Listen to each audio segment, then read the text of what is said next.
Hello viewers, இன்னைக்கு நம்ம பார்க்க போறது ஒன் பீஸ் எபிசோட் 935 பார்ட் 2.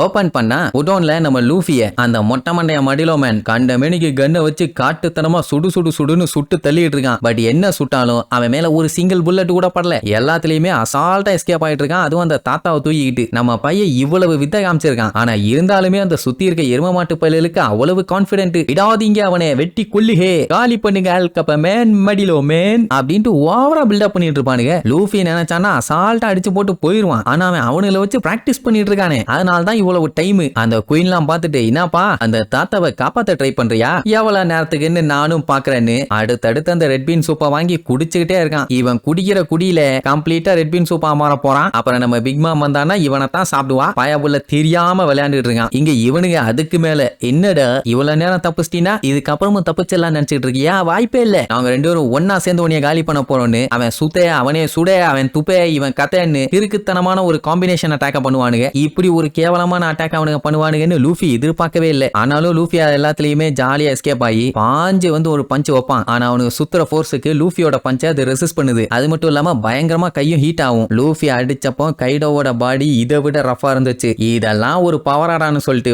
ஓங்கி ஒரு அடி அடிப்பான். அவ்வளவுதான், காம்பினேஷனா சண்டை போட்டவனுங்க காம்பினேஷனா காலி ஆயிட்டானுங்க. இருந்தாலுமே லூஃபிக்கு பத்தல. ஏன்னா அவன் அடிக்கும் போது அவனுங்களை தொற்றுக்க கூடாது, அதுதான் கலர் ஆஃப் ஃபார்ம்ஸ். ஆனா இப்பவுமே லூஃபி அவங்கள தொட்டுட்டானே, ஐ மீன் அட்டாக் பண்ணும்போது கை அவங்க மேல பட்டுருச்சு. என்ன பண்றதுன்னு சொல்லிட்டு பயங்கரமா யோசிப்பான். தாத்தா பார்த்துட்டு ஏன்பா என்னாச்சு இவ்வளவு பண்ணி உனக்கு பத்தலையான்னு கேப்பாரு. பத்தல ஓல்டு மேன், பத்தவே இல்லம்பா. என்னடா பத்தல, ஒவ்வொரு டைமும் ஒருத்தனை அடிச்சு போட்டுட்டு பத்தலன்னு இருக்க, உனக்கு என்னதான் வேணும்னு கேட்டா நான் ஸ்ட்ராங்கா மாறணும், அதுக்காக தான் இப்ப இவனுல வச்சு ட்ரைனிங் எடுத்துட்டு இருக்கேன்பா. ட்ரைனிங் எடுக்கிறியான்னு அவருக்கே ஷாக்கு. என்ன பையன் இப்ப சாவுக்கு நடுவுல இருக்கான், இந்த டைம்ல கூட நீ ட்ரைனிங் எடுக்கிறியா, what a strong stage man. இப்ப என்னன்னா நம்ம லூஃபி வைக்கிற பஞ்சில அவனுல தொடாமையே அவனுக்கு பறக்கணும். அந்த மேட்டரை இப்ப இவன் கரெக்டா பண்ணாதான் கைடோவை காலி பண்ண முடியும். அதுக்காக தான் பையன் பயங்கரமா போராடிட்டு இருக்கான். ஆனா நடந்த பாடு இல்ல. அந்த டைம் அந்த ரெண்டு லூசு பயலுகளும் மறுபடியும் எந்திரிச்சு வந்துருவானுங்க. இப்போதைக்கு லூஃபிக்கு எப்படியாச்சும் அந்த ஹாக்கியை லேர்ன் பண்ணியே ஆகணும். அப்பதான் கைடோவோட ஷெல்ஸ் எல்லாத்தையுமே அடிச்சு துவம்சம் பண்ண முடியும். சரி, அப்படியே அங்க கட் பண்ணி நார்தன் கிரேவ்யார்ட் ரிங்கோவை காட்டுறாங்க. அங்க ஒரு இடத்துல நம்ம ஜோரோவை படுக்க போட்டு அவனுக்கு ட்ரீட்மெண்ட்லாம் பார்த்து இருக்குது. அவனுக்காண்டி பயங்கரமா அங்க சமையல்லாம் போயிட்டு இருக்கும். ஆனா அவன் எந்திரிச்ச உடனே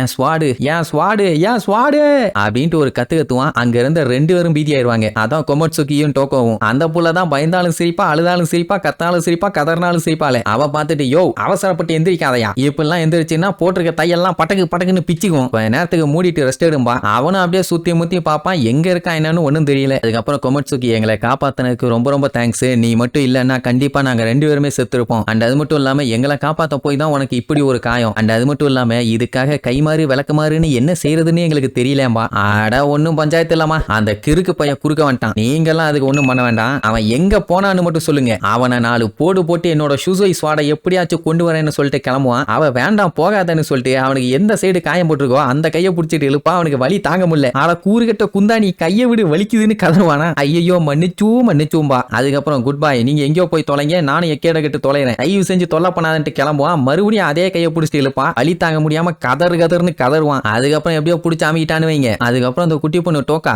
என்கிட்ட தவளாயில் இருக்கு, அதை போட்டு விடுறேன், கண்டிப்பா உங்களுக்கு காயெல்லாம் சரியாயிரும் அப்படின்னு சொல்லிட்டு நம்ம உசோப்பு கிட்ட வாங்கினாலே அந்த தவளாயில ஜோரோ கிட்ட போட்டு விடுவா. எங்க இருந்து எங்க வந்து கனெக்ட் ஆயிருக்கு பாருங்க. அப்புறம் கொமரசுக்கி காயாற வரைக்கும் மட்டும் கொஞ்சம் சைலண்டா இருங்க, அதுக்கப்புறம் மத்த விஷயம் எல்லாம் பாத்துக்கலாம் பாலா. உடனே அப்படியே சுத்தி முத்தி பாப்பான். சாப்பாடு வேற ரெடி ஆயிட்டு இருக்கும். சரி ரைட்டு, எதுக்கு அவசரப்பட்டுக்கிட்டுன்னு பையன் நல்லா ஜாலியா உட்காந்து சாப்பாடை வெளுத்து வாங்க ஆரம்பிச்சிருவான். அப்பந்தான் அவ கத்தி திருடனை பத்தி சொல்லுவான். அவன் பேரு பாத்தீங்கன்னா யுகிமாரு. அவன் வந்து ஒரு திருட்டு பையன். சைஸ் பாத்தீங்கன்னா நல்லா அண்டா சைஸ் இருப்பான். சோரோ முன்னாடி நிக்கும் போதே தெரியுமே எவ்வளவு பெருசுன்னு. ஒரு பிரிட்ஜையே கம்ப்ளீட் ஆக போய் பண்ணிருக்கான்ல. அவன் அந்த ஸ்வாட லெஜெண்டரி ஸ்வாடு அது இதுன்னு சொல்லி இப்ப ஜோரோட்ட இருந்து ஆட்டையா போட்டு போயிட்டான். ஆனா அவன் எங்க இருக்கா என்னன்னு யாருக்கும் தெரியாது. ஆனா ஒண்ணு மட்டும் உறுதி, யாராச்சும் கத்தியா அது இதுன்னு ஆயுதத்தை எடுத்துக்கிட்டு அந்த பிரிட்ஜை கிராஸ் பண்ணி போனாங்கன்னா டெஃபினட்டா குறுக்க வந்து சண்டையை போட்டு அவங்க ஆயுதத்தை ஆட்டையா போட்டுக்குவான். அப்படின்னா அந்த எடுபட்ட பையன் அங்கதான் இருப்பானா. அப்ப அவசரப்பட வேண்டாம், பொறுமையாவே போய் பிறந்து கட்டிக்கலாம். கத்தி எப்படி அங்கதானே பத்திரமா இருக்கும். இப்ப மேட்டர் என்னன்னா அவன் அங்கதான் இருப்பான், ஜோரோ கரெக்டா அங்க போய் சேரணுமே. இப்ப ஜோரோக்கு அவன் யாருன்னு தெரிஞ்சுக்கணும். ஆனா அதுக்கு முன்னாடி இவங்க யாருன்னு தெரிஞ்சுக்கணும். ஏன்னா அந்த கிரிம் ரீப்பர் கில்லர் இவங்க ரெண்டு பேர்த்தையும் எதுக்கு தேவை தேவையில்லாம விரட்டிட்டு வரணும். அவங்கிட்ட ஏதாச்சும் பஞ்சாயத்து பண்ணிக்கலான்னு கேட்டா அதெல்லாம் ஒண்ணும் இல்ல. ஹேண்ட் ஆஃப் ஆனோட ஷோகனை நாங்க காண்டேத்தி விட்டுட்டோம். அதனாலதான் எங்களை கொல்றதுக்கு வந்தான உடனே ஷோகனா யார வேணும் கேட்பான். அட ஒரோச்சி தெரியாதான உடனே அவனா.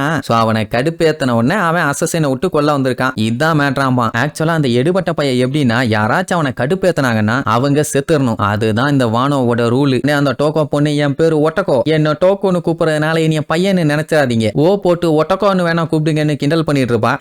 ஓரம் போம்பான். அசிங்கமா போயிடும். ஆனாலும் விழுந்து விழுந்து சிரிப்பா. இங்க கொமரசுகி கண்டுபிடிச்சிட்டா. ஏன்னா ஏகப்பட்ட விஷயம் ஜோரோக்கு தெரியல அப்படின்னா கண்டிப்பா அவன் வெளியில இருந்து தான் வந்திருப்பான்னு. பட் இவனை பார்த்தா அவங்களுக்கு கெட்ட மாதிரி எல்லாம் தெரியல. கொஞ்சம் முரட்டுத்தனமான கரடு முரடு வாய்ஸ் அவ்வளவுதான். அவன் எப்பவும் போல ஜாலியா சரக்கு அடிச்சுட்டு இருப்பானா. அப்பதான் ஒரு மேட்டர் சொல்லுவா. அதாவது சீக்கிரட்டான விஷயம். இதை உங்ககிட்ட நான் இப்ப சொல்றேன். ஆனா இந்த மேட்டரை நீங்க வெளியில சொல்லக்கூடாதும்பா. என்னடான்னா அவ வந்து அவளோட அண்ணாவை கண்டுபிடிக்கணுமாமா. 20 வருஷத்துக்கு முன்னாடி இவளும் அவளோட அண்ணாவும் பிரிஞ்சிட்டாங்கன்னு வேற சொல்லுவா. அவன் மேபி இந்த லேண்ட் ஆஃப் ஆனோல கூட இருக்க வாய்ப்பு இருக்குதுங்கிற மாதிரி வேற சொல்லுவாளா. ஜோரோ அது வரைக்கும் கேஷுவலா தான் இருப்பான். அவன் பேரு குசுக்கி மொமனசுகேம்பா. அவளாதான் நம்ம பயலுக்கு தூக்கி வாரி போடும். இப்ப புரியுதா? இவ தான் மொமனசுகேவோட தங்கச்சி. என்னடா பெரிய புள்ளையா இருக்காளேன்னு கேட்காதீங்க. அவன் தான் 20 வருஷம் டைம் டிராவல் பண்ணி வந்துட்டானே. அதான் பையன் தமாக்குன்னு இருக்கான். இவ 20 வருஷத்துல நல்லா பெரிய பொண்ணா வாழ்ந்துட்டா. அதுக்கப்புறம் இவளோட உண்மையான பேரு கொசுக்கி ஹியோரின்னு சொல்றதோட இந்த எபிசோடுக்கு எண்டு கார்டு போட்டு முடிக்கிறாங்க.